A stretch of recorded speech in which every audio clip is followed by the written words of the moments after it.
Hello everyone, I would like to welcome you to today's presentation. This presentation is on the unit operating system, and today we're going to look at deadlocks being one of the major subtopics in operating systems. And I'm going to do this presentation. My name is Irene Shadiva, and I hope you will enjoy it as well as the fact that you will learn something from it. So we start with the question, what is a deadlock? Now, when you talk about a deadlock simply is a situation in which a process holding on to a resource is waiting for other resources that are held by processes, waiting for the resources that are held by the original process. So you have a circle of a process waiting for a resource while holding on to another resource that is being required by a different process that is holding on to a resource that is being required by another process. I know how confusing this might be, but now if you look at the diagram that we bring forth, this diagram shows you what we basically mean by a process. We have process 1, which has resource 1, and you see that process 1 has been allocated resource 1, but process 1 also is requesting for resource 2, whereas resource 2, sorry, is allocated to process 2. In this loop, you see that process 2 wants resource 1, while process 1 wants resource 2. So each one of them is holding on to a resource that is required by the other process. And as such, because one is not letting go of the resource, what happens is that the system ends up to be in a state of deadlock. That is stuck because each one of them is holding onto a resource while asking for another resource, and therefore a deadlock occurs. Now, this is what we refer to as a deadlock. There's no progress in the system because the system is stuck. Now, going forward, we go ahead and look at how can we be able to handle deadlocks assuming they have occurred. How do you handle them? And before we look at how we can handle a deadlock that has occurred, let's look at some of the factors or some of the conditions that are necessary for a deadlock to occur.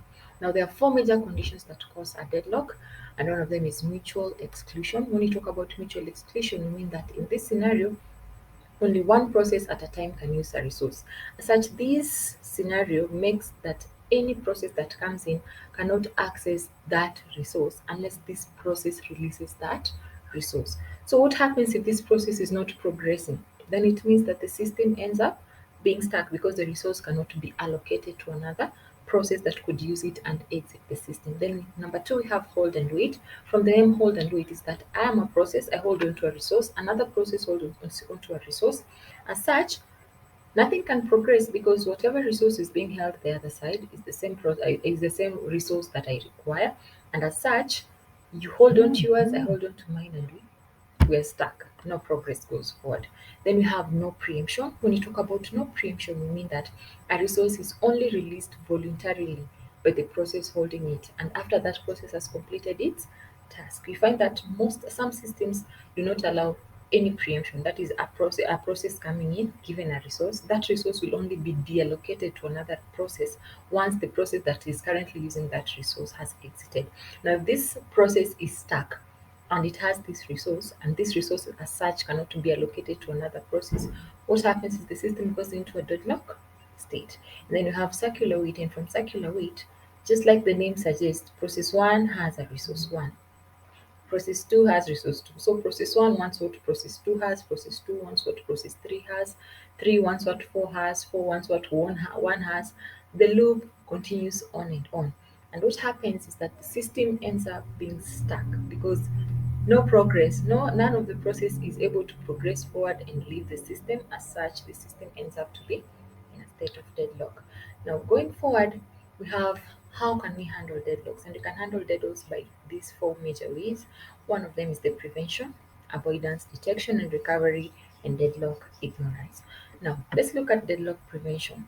Now, from the word prevention, it means you want to prevent it from occurring. And how do you prevent it from occurring? You prevent it by ensuring that the four major conditions that are necessary for a deadlock to occur do not happen. So that means you have to prevent mutual exclusion. You have to make sure that no process is given priority once it has entered the system. All of them are treated the same. If it cannot progress, it's preempted, another process can come in. We have no hold and wait. You cannot hold into a resource and wait. You have to ensure that this process move forward, not just stuck waiting for progress to happen from nowhere, or a system to allocate it a resource and it's not possible. Then we have no preemption, and this scenario says that no resource is preempted, like no resource is exclusive to a specific process. And lastly, we have the circular wait. In this scenario, you just say that no process can hold on to a resource while requesting for another resource. You have to let go of another so that you get another. And that way, it ensures that if process 1 wants what process 2 has, and what process 1 wants is required by process 3, then once it releases, 3 gets its own, 2 will release its own. Each process moves forward. So the circular wait is able to be stopped. So that is a way of preventing the resources, ensuring no condition can go forward. The conditions necessary for deadlock to occur are stopped.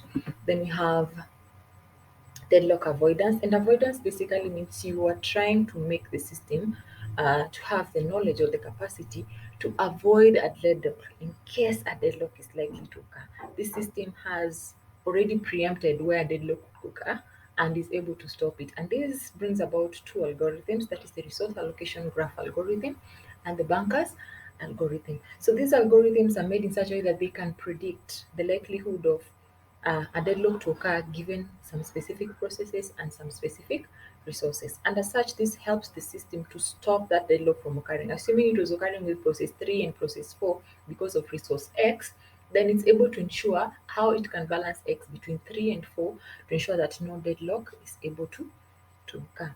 Going forward, we look at deadlock detection and recovery. Now, when you talk of detection, it means that once a deadlock has occurred, do we detect where the deadlock is? And after detecting it, how do we recover from that deadlock? Now, recovery encompasses two major parts: the resource aspect, assuming it has occurred on the resource aspect, or the process aspect. So, on the part, you can either kill one of the processes that causes the deadlock, or you decide to just kill all the resources. Killing means you close them or you cancel them, you end the tasks and you start afresh. On the resource part, you either preempt or roll it back.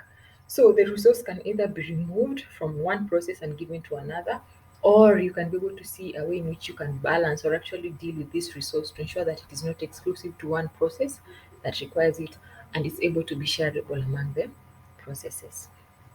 And lastly, we look at our summary. What do we mean by deadlock? In our summary, we basically focus on these three major questions. What is a deadlock? The moment you can define what a deadlock is, then basically it is simple as that. What are the necessary conditions for a deadlock? The four necessary conditions, that is the mutual exclusion, hold and wait, circular wait, and lastly, no preemption, or actually the preemption aspect. And lastly, we look at how do you handle the deadlocks, the avoidance, the detection, and the prevention. You have to know how you handle those deadlocks.